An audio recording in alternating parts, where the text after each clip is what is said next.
বাইটি মাছ ল'ব আহিলা হ'বলা। কলিতা খুৰা, এই বহুত দিন ৰুমত খানা বনোৱাই নাই নহয়, ভাবিলো আজি আৰম্ভ কৰো।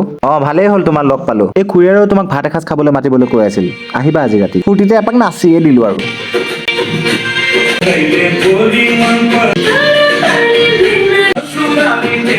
অলপমান আগতে লগ পোৱা হয় মাছটো নললেও হ'ল হয় মই। তুমি ৰাতিপুৱা সাঁজ খাই বাকীখিনি ফ্ৰিজত থৈ খাবা। আপুনিও মাছ ল'বলৈ আহিছে হ'বলা। আমি আৰু মানুহক ভাত খাব মাতিলে অকল মাংস দি ভাত খুৱাই নপঠিয়াও, মাছে মঙহে ডকচি খুৱাওঁ। আপুনি লাহেকে মোকে কাট মাৰিলে নেকি বাৰু? নাই কি যে কোৱা ডেকা ল'ৰা। চাম নহয় কি খুৱাই আপুনি।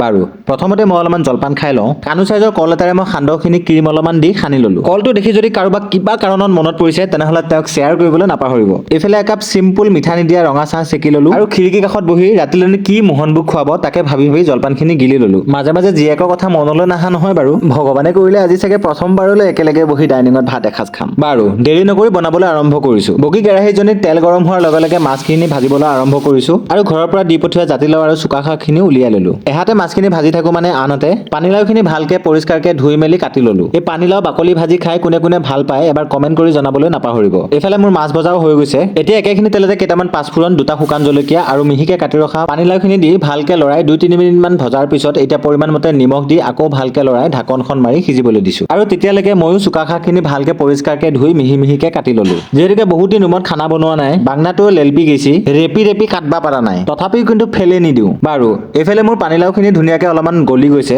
এতিয়া চুকা টেঙাখিনি দি ভালকে লৰাই অকমান সময় সিজিবলৈ দিম। আনহাতে মোৰ জন্মগত পেৰালাইচিছ কুকাৰটোতো জহা চাউলকেইটা পাতি দিলো। এইফালে চুকা টেঙাই লাও পুৰা গলাই দিছে। এতিয়া সময় হৈছে ভকভকীয়া উতলা গৰম পানী দিয়াৰ। ইচ্ছামতে ভকভকীয়া উতলা গৰম পানী দিয়াৰ পিছত দুপিচ মাছ দি দিছো আৰু ভকভককে উতলিবলৈ দিছো। আনহাতে মোৰ চুনুমুনুটোতো হেঁচন এটা মাৰি চিটিটো মৰুৱাই ললো। এইফালে কেইটামান কাঁচা ভজলুক দি দিছো। এতিয়া পাতি দিছো বাপেকৰ ফলীয়া কলীয়া কেৰাহীটো। জীৱনত প্ৰথমবাৰ বাপেকৰ ফলীয়া বস্তু মাকৰ ফলীয়া হ'বলৈ গৈ আছে। বাৰু পিঁয়াজ আৰু জলকীয়াখিনি অলপমান ভাজা হোৱাৰ পিছতে এতিয়া পেটুখিনি দি অলপমান নিমখ দি গলিবলৈ দিছো। 3-4 মিনিট পিছতে পেটুখিনি ধুনীয়াকে গলি গৈছে। এতিয়া কাটি ৰখা লেলপা বাংনাখিনি দি দিছো। বাংনাখিনিত অলপমান হালধি সানি থৈ দিছিলো, আকৌ অলপমান হালধি দিছো আৰু অলপমান আদা নহৰু দি ভালকে লৰাই ঢাকনখন মাৰি সিজিবলৈ দিছো। এইফালে মোৰ থপথপীয়া মাছৰ আঞ্জাও ৰেডি হৈ গৈছে। দেখিয়ে খাং লাগিছে নে নাই বাৰু? আৰু বাংনা আৰু পেটু ভাজিও ৰেডি হৈ গৈছে। ইমান দিনৰ মূৰত যে ঘৰুৱা ভাত এসাঁজ খাম, মাছৰ চাটনি অলপ নবনাম নে? হ'বই নোৱাৰে। অলপমান তেলত 3টা নহৰু, 3টা শুকনা জ্বালা আৰু 1 চিকুট আদা ধুনীয়াকে ভাজি লৈছো আৰু খুন্দনাত গোটেইখিনি লৈ মিঠাতেলখিনিও দি 1 পিচ ভজা মাছ দি দিছো। যিহেতুকে মাছ ভাজোতে নিমখ দিছোৱে, তথাপিও অলপমান নিমখ দি যিমান পাৰো সিমান মিহিকে খুন্দি লৈছো আৰু চাটনি ৰেডি হৈ গৈছে। গা পা ধুই গৰমে গৰমে পৰিবেশনে কৰিবলৈ লৈছো। আজিলৈকে যদি কোনোবাই এই ৰেচিপিটো ট্ৰাই কৰা নাই, আজিয়ে ট্ৰাই কৰক আৰু সৰগী সুখ লাভ কৰক। আৰু ভিডিঅ'টো ইমানেই শ্বেয়াৰ কৰিব যাতে গোটেই বিশ্ব ব্ৰহ্মাণ্ডই গম পায়